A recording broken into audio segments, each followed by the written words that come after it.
So magandang araw kabola, sa video na ito pag-uusapan natin yung mga naging resulta po sa All-Star kabola, and then of course sana naman pong bigating rumor po regarding po sa San Miguel Beermen kabola na hinihintay natin ngayon kung gagawa po ba ng trade o hindi. So hindi pa nakasubscribe, pakipindot naman po yung subscription button. Dito muna tayo sa mga results. Ano po? Una, Raymond Almasan. Siya po yung nanalo dito po sa 3-point contest po ng mga big man. Na kung maalala nyo po, ito po yung naging kapalit po ng pagkawala po ng slam dunk. I hope nag-enjoy kayo.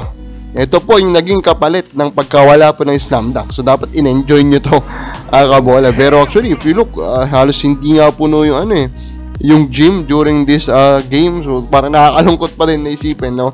Although during the All-Star mismo, punong-puno po yung gym. Now, hindi nakakagulat na si Almasan po yung nanalo. Out of all the participants, kabola na big man, siya po yung pinaka talagang meron din namang napakita na shooting kabola. Pahardo in this game, 15 points yung naitali niya kabola, hindi siya nakabasok sa finals. And then of course, naging katawa-katawa ito kasi sumali talaga yung mga wala pong 3-point shooting. Like James Lapot, 5 points lang po siya kabola. So, I hope PBA learned their lesson, no? Itong mga basalihin lang talaga nila is yung meron din kalidad po or caliber ng skill na kino-contest po.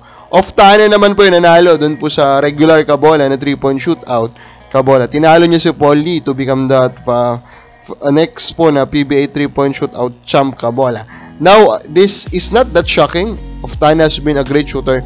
What is shocking actually if you realize na nasa 6'5", 6'6" ito.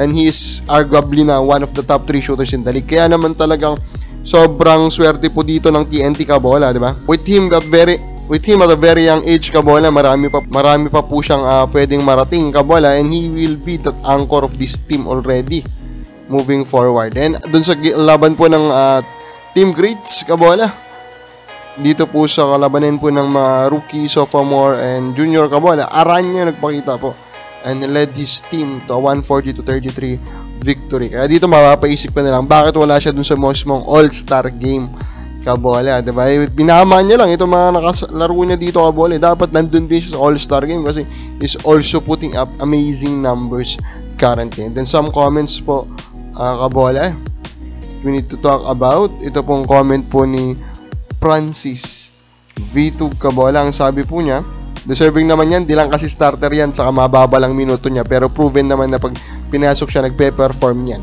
Ano ibig sabihin na nagpe-perform yan? At what level? Yan yung tanong At what level siya nagpe-perform kabola, diba?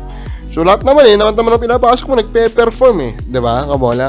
Pero there's a reason why ganyan lang po yung level ng minuto na nilalaro nyo sa Ginebra, diba?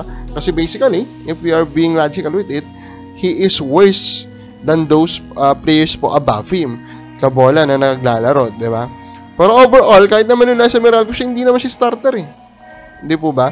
Pero again po, ang point po natin, technically, he is still deserving po kasi ngayon yung rules kabola. Dapat si Kelly na lang pumalit para showtime sa dunk. Domingo Bob, deserving sa tong naglahay sa kanya only in the PBA, pwede mag-all-star ang bench warmer. Only in the PBA, look at the other leagues po kabola, hindi lang po sa PBA yan nangyayari. Now, ito na nga po yung naging trade rumor na dapat natin pag-usapan. There are 2 names na na-highlight po ni Snowbad in one of his most recent po na no-cooking show kabola na nasa trade block, and that is Marshall Lassiter nga po. Nasa kasi Jaren Tong. Nasa trade block ba or more of willing po siyang trade? Willing po ang San Miguel Beermen kabola na i-trade itong dalawang players po na ito. And to me, hindi naman nakakagulat yan. Si Lassiter, of course, medyo maano ka kasi nga, he's a legend of the team. Pero overall kasi, diba? Kabola, alam naman natin na capable ng San Miguel in trading their legends kabola. Nagawa na nila yan in the past kabola. And may katandaan na nga si Lassiter. While Teng naman, he is currently being used as a defensive stopper. Pero of course, marami pa siyang ibubuga. Sobrang lalim lang kasi ng San Miguel po ngayon kabola.